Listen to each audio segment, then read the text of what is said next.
The events about to be related to you are fictitious.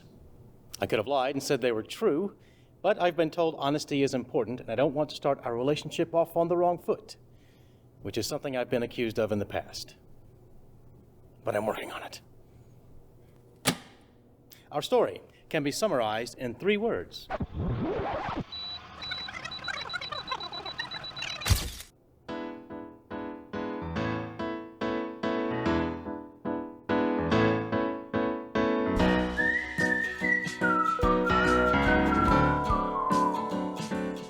Family, fate, and surprise.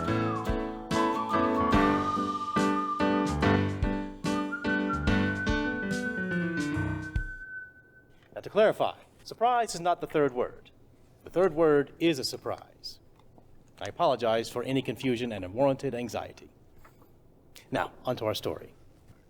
It begins on a cool spring night as the Douglas family enjoys a midnight meal from their favorite Chinese restaurant, the Jade Dragon. As is customary after the dinner, the Douglas family all take a fortune cookie and quietly read its contents to themselves. In doing so, they have all unwittingly unraveled the hands of fate.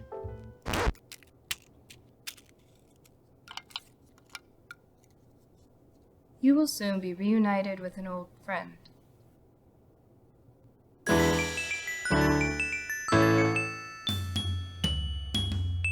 Susan, the youngest of the Douglas children, is not one for words, so she will now express her feelings about her fortune to the best of her abilities.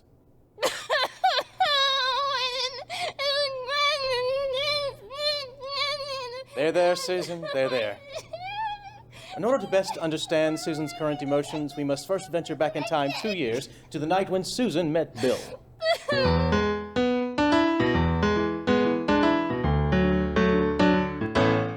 I have found the phrase love at first sight to be rarely applicable in life.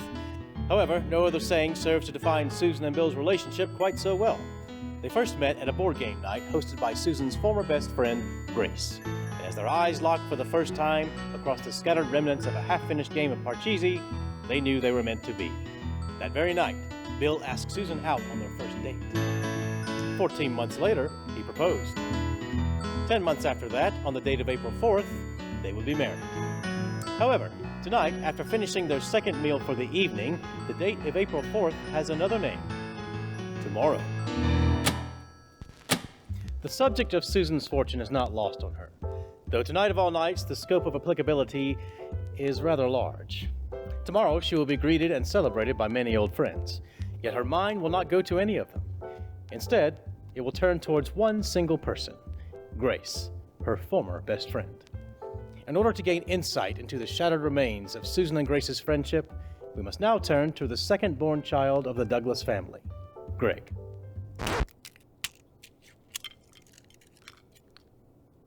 Do not lose hope in love, for it can be found in even the most unlikely places. Like his sister before him, Greg's mind turns towards one single person, Grace, Susan's ex-best friend, and the love of Greg's life.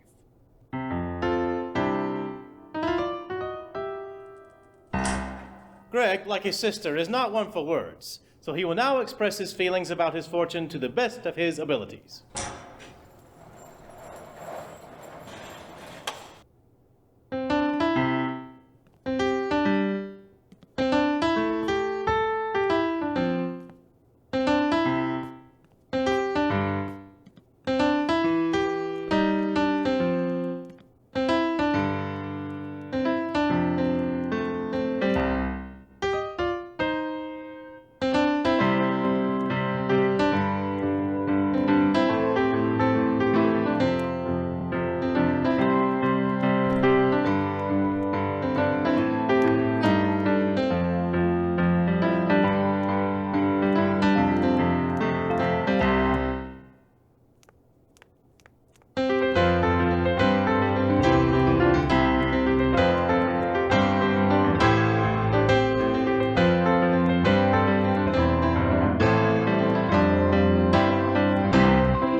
Bravo, Greg.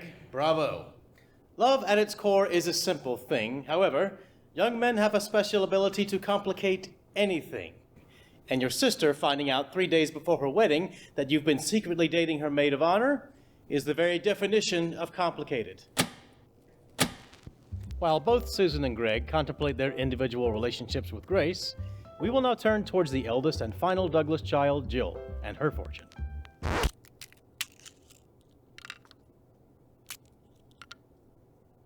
You are the crispy noodle in the vegetarian salad of life. To be compared to a crispy noodle is troubling to say the least. What's more troubling is when you agree with said accusation, as Jill does now. On the eve of her younger sister's wedding, Jill's mind runs rampant with emotion.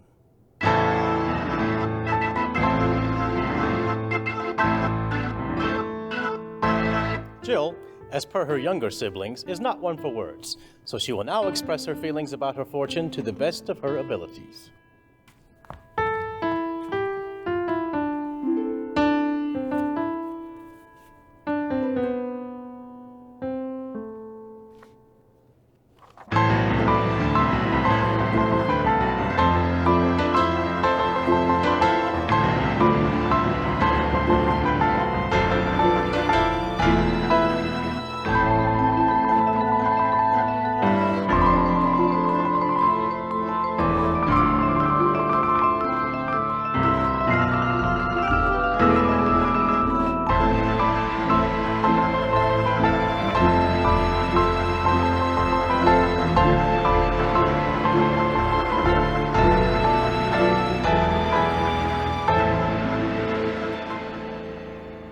Stay strong, Jill. Stay strong. Replacing your sister's best friend as her maid of honor 3 days before her wedding is a stressful situation in and of itself. When you add in the fact that it's your younger sister's wedding, for which you couldn't even manage to find a date, the stress reaches new levels. These are indeed troubling times for the Douglas children. But we will leave them now to delve further into their own self-pity as we move on to the patriarch of the Douglas clan, Jim, as he reads his own fortune.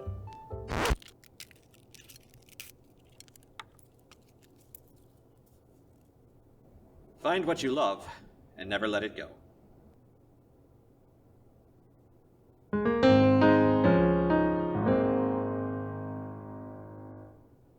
Jim, not being one for words, a trait he passed on to his children, will now express his feelings about his fortune to the best of his abilities. Honey, this is such a good idea. Looking good. Are we ready? Are we ready? Right here. Right here. Here we go. Here we go. Oh, wait a minute. I've got it. Oh, no.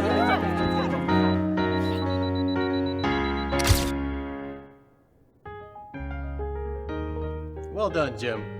Well done. Thank you.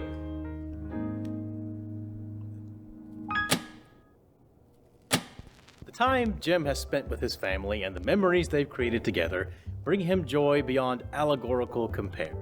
In fact, it was his idea that after the rehearsal dinner, they all share one last Jade Dragon meal together while they all still lived under the same roof. As Jim reminisces, he can't help but smile at his wife of 26 years who is sitting across the table from him. Charlotte, Jim's aforementioned wife, reciprocates this sign of affection and then casts her eyes down to read her own fortune.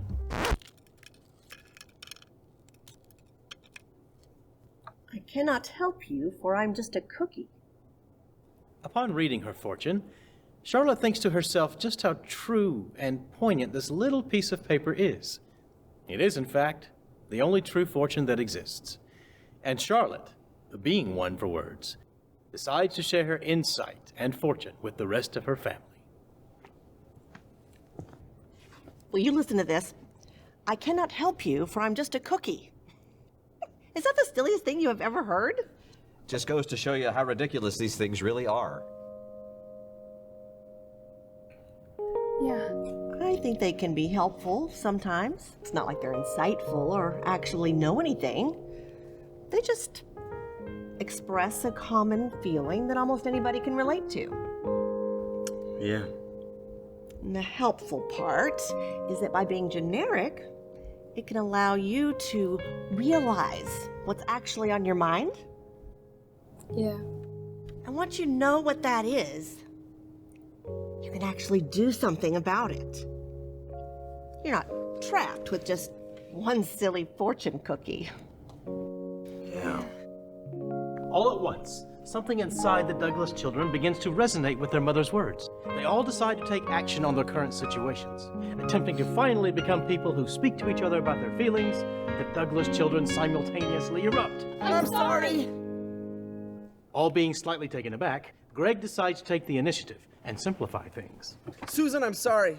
I didn't tell you about me and Grace, and you have every right to be angry, but she's the love of my life. No, I'm sorry. I freaked out. You're my brother. She's my best friend. But of course, I should want you two to be happy. I feel like no one appreciates me in this family, and if I have to hear one more time that my younger sister's getting married before me, I think I'm gonna lose it!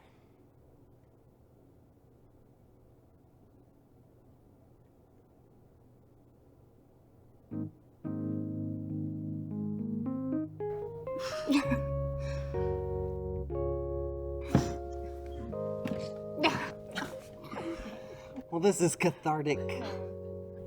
It'll sound so stupid when you say it out loud.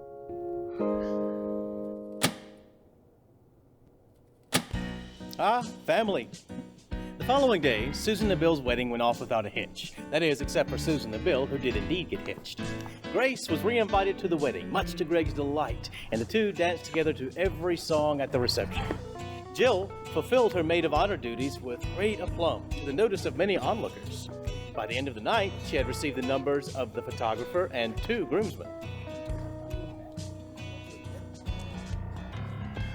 The Douglas family's fateful dinner from the night before seemed like a distant memory now as they celebrated together.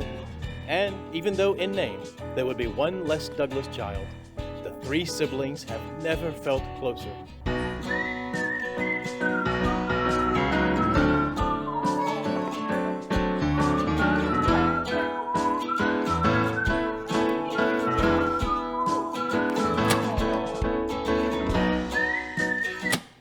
For those of you still wondering, no, I didn't forget about the surprise. But I'm afraid that doesn't mean that there is one. As I said in the beginning, honesty has been an issue with me in the past. And I suppose I'm still working on it.